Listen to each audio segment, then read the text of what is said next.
Live? Yes. Okay, we're live. Welcome. Welcome to another Hot Stove Heater edition of Professor Paws, coming at you live from Northeast Los Angeles.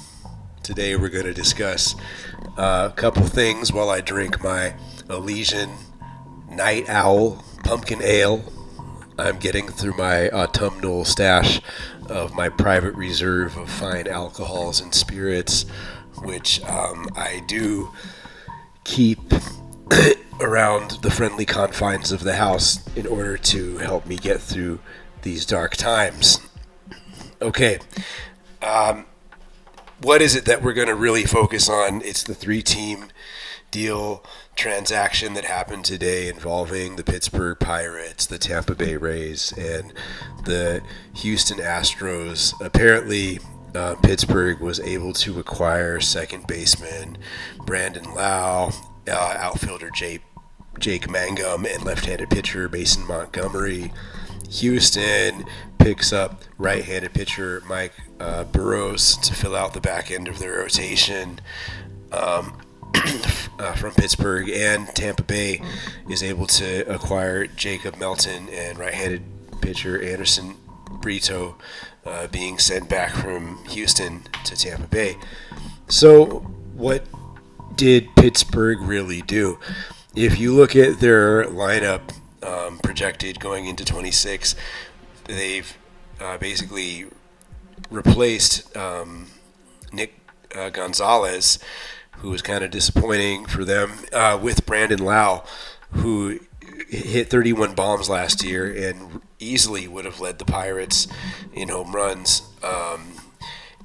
To be honest with you, the Pirates haven't had a player hit that kind of home run total since Josh Bell in 2019 with 37.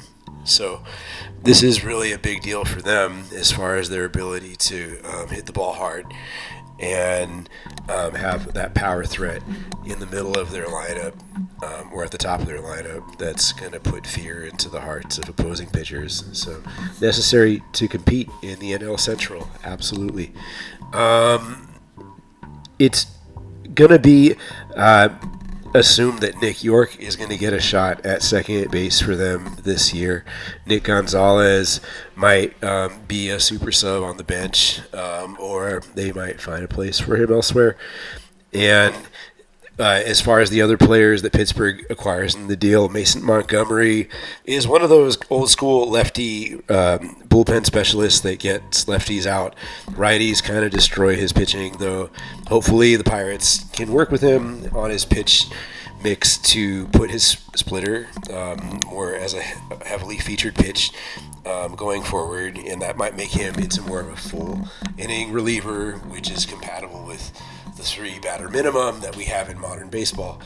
As far as their outfielder that they picked up from Tampa Bay, it's kind of the typical Tampa Bay type of player, Jake Mangum, that they've been focused on the past few years, where maybe slightly above average on base ability, doesn't strike out a whole lot, and doesn't really hit for power. Like, has about as much power as like my grandmother's sewing machine, if you look at the horsepower of it. So anyways, what is he really able to provide?